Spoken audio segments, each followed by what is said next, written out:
What we're looking at here is a blower that I have used to heat my garage and to run several other combustion devices that I have videos on.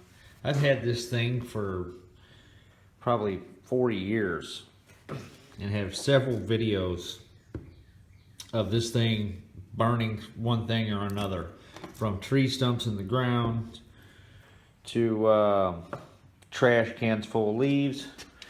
And I've had it running my heat in here in the garage, and it's been exposed to a lot of creosote.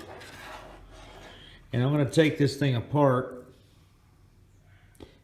and we're going to see what it looks like inside. It finally began vibrating so badly that it just didn't seem safe to operate it. So it ought to be interesting to see how bad a shape this impeller's in. I'm going to go ahead and crack it open, take it all the way apart, clean this thing all the way up. It's definitely been through hell and back, and I'm definitely pleased with how well it's performed. So I'm going to go ahead and take the time to refurbish this thing, clean it up, and see how much longer I can get out of it. I'm going to take the carbon brushes off again and see how much life I have left in those. I don't know if I can still get these carbon brushes or not, but I did read somewhere that carbon brushes in places like factories or power plants that run continuously, typically you could expect a lifespan of 6 months out of a carbon brush on a motor, and that's at a continuous 24/7 operation. They actually have specs on the internet of how many millimeters per hour these things consume, but this thing, that definitely depends on the speed you're running it at, I'm sure, all that good stuff. But this thing here I am amazed that it's put up with what I've put it through, and I've got a lot of use out of this thing. And it came out of a vacuum cleaner that somebody threw away. So definitely scored on that. So I'm going to fix this thing up. We're going to look inside of it. Enough jabbering. Okay, I've just removed the brush. This is horrible lighting in here. And there is still a lot left on there. So it's definitely worth cracking open and fixing. This baby's got a lot of life left in it. Good deal.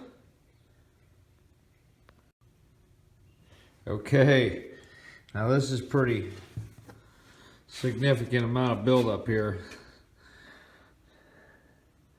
You can see that my exit port was almost completely clogged. I don't know if you can see inside of this thing, but it's in pretty bad shape down in there. That thing is severely clogged. I almost need a flashlight to see down in there.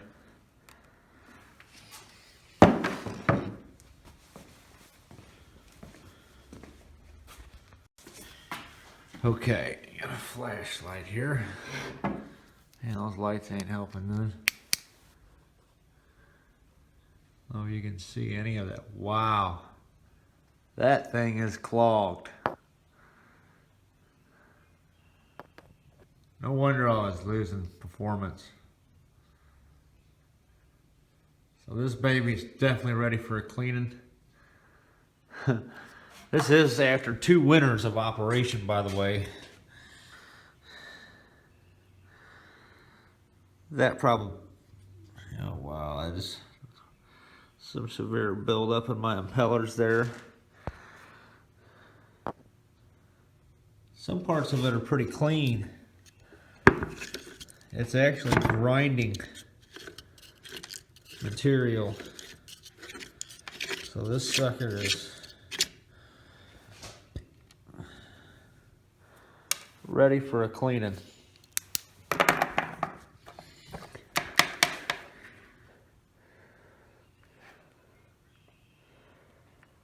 The impeller itself ain't so bad. However, on the inside here, there are a couple of areas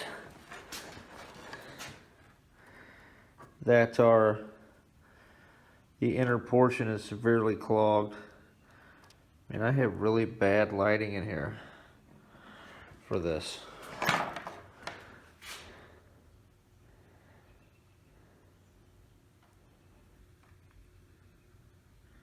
This thing just started vibrating so much that I couldn't bear it anymore. I think what I'll do is take this impeller off here. It needs to come off and get cleaned anyway. And we'll get a better look at it and some good lighting. This is what happens when you burn wet wood. Definitely not a good thing. I'm going back to pure charcoal.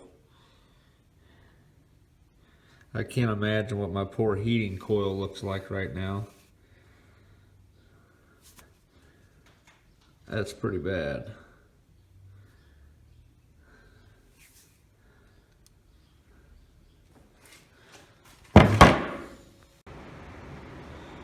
Look at that mess. One glob in particular that had this thing really vibrating. Can't find it now. This impeller is definitely in need of a cleaning. It was just vibrating way too bad. And that stuff's kind of heavy, that tar. So it's definitely enough. There's that blob right there on that inside part. The backs of these flights stay clean. But look at that mess. It's pretty extensive. Yeah.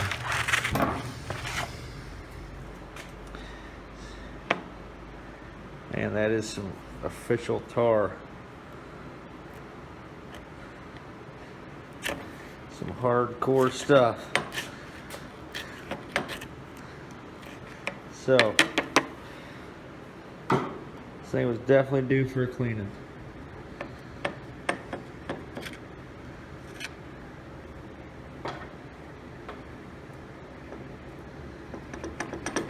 Yeah.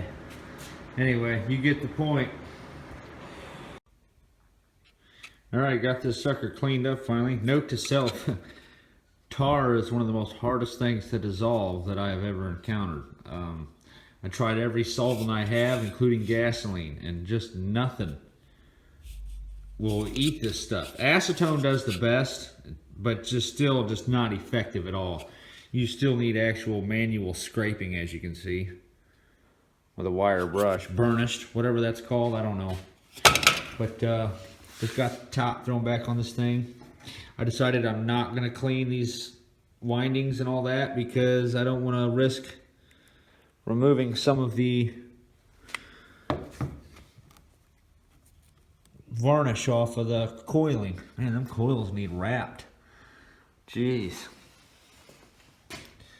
So yeah, I think this thing's gonna run great.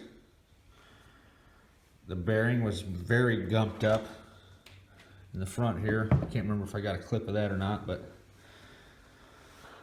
so there we are. Okay, so here's the blower. I don't like how a lot of the smoke's getting back on my motor like that, but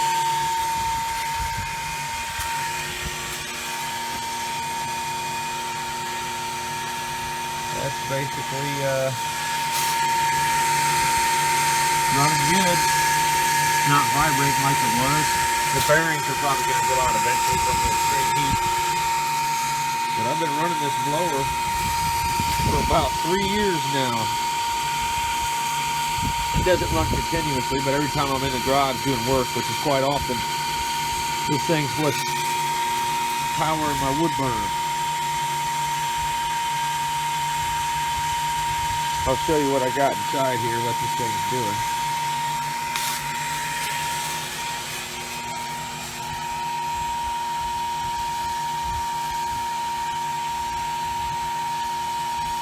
Sometimes I run that pipe on it for safety, in case anything shoots out of there. I think it might be clogged up a little bit.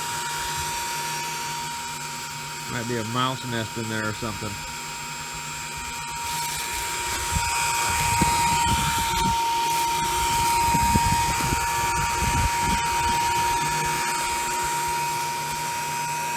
I don't think I like the way that's working today. Definitely seems to be clogged. Oh yeah, there's some stuff in there.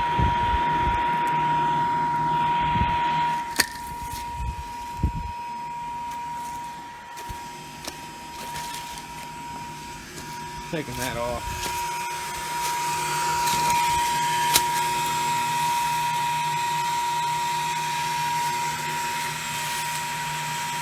Working good. There's not enough flame in there right now. So this is what that unit is powering. What I have here is the exhaust port going into a cyclone heat exchange. Those exhaust units basically heat this canister up as well as that tank there. But that's just to kind of salvage some of the waste heat from my flue. I was worried about how much heat is flying outside just going to waste. So what this thing here does is salvages some of that heat. You can see here I'm running at about 365 degrees. It'll get up to 700 degrees when I run it on high. That's a fairly small fire.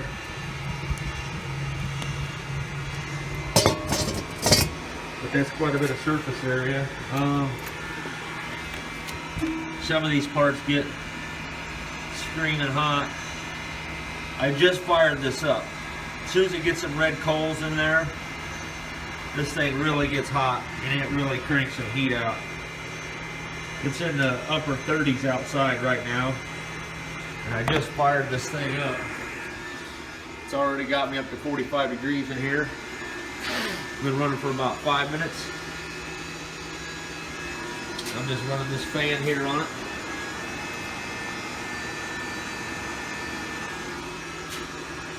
And this pipe here is also acting as kind of like a floor radiator. Runs all the way over here and out the exit. But yeah, man, it's working pretty good. And the reason why I'm running the flue blower, another reason is I don't have to worry about leaks on this system because it's a negative air pressure combustion system. Any leaks just allow air into the system. They don't let smoke out. I do need to finish getting the rest of this zinc off here. Same thing on that pipe there. It starts to smell a little funny in here after a while. I haven't got zinc headache yet though, or metal sickness, but definitely something I'm concerned about. Thinking about taking some acid and just burning that off. But there you have it. The blower is up and running again, cleaned up. Hopefully it'll last me another 2 years. Once this thing gets up and running, it burns with no smoke. All the smoke is basically combusted inside the heat exchanger or the cyclone that you've seen. Because it's so hot and there is a couple of little air leaks that kind of allow the flame to travel inside of it. I'll try and show you.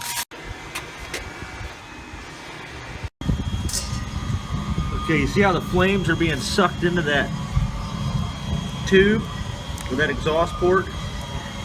That's kind of how this thing burns with no smoke. The flames come in such close contact with the smoke and this small discharge tube that they're pretty much burned off for the most part. And there is enough excess oxygen leaking through the top of this that it allows that smoke to be burned in that small throat. There's just a little bit of smoke in here, but that's kind of what's happening there. So, working out pretty good.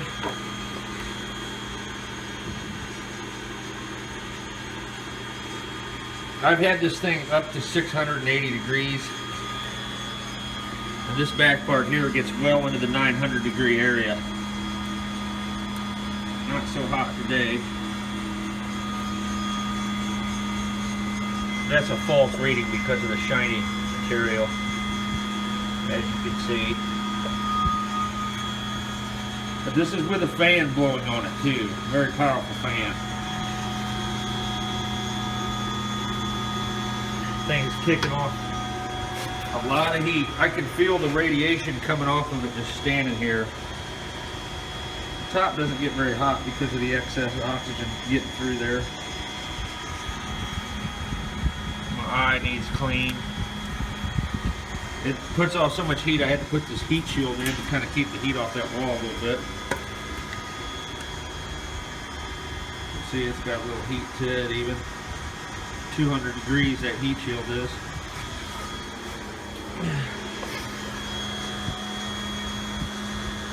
Not bad. This thing definitely kicks off some good heat.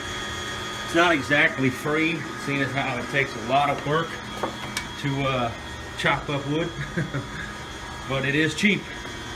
I can turn my labor into fuel, which is kind of a cool concept. But there you have it. And in addition, what I'm eventually going to be doing is putting a circulation coil inside of here.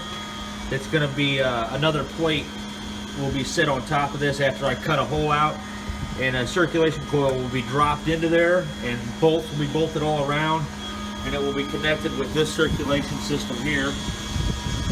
Yeah, let's see the other end of that. I have a 25-foot SCCT coil, I think it's called, inside of this that I circulate antifreeze through. I have other videos of that working, but I think once I put one inside of here, I'll really be salvaging a lot of that heat.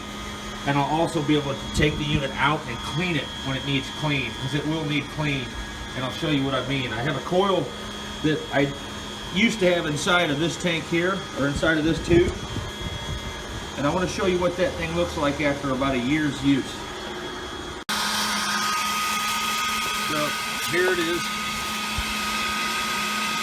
Now, a lot of the stuff got knocked off, but it got pretty gunked up. I knew this was going to happen, I just didn't know to what extent. And I was hoping that some of that chimney sweeping log action would clean it off. It's coming right off of there, for the most part. Seems like adding moisture helps it out a lot for some reason. But yeah, this thing got stuck inside there and I damaged it pulling it out. It creosoted itself to the tube and I was unable to extract it to clean it. Still burning with no smoke. It's kind of cool. But that's the coil. I had to shut it down. It was just kind of getting too much dust was getting caught inside of there and blocking my blower and all that good stuff. But it worked amazing. I got like a 25-degree temperature junction increase on it.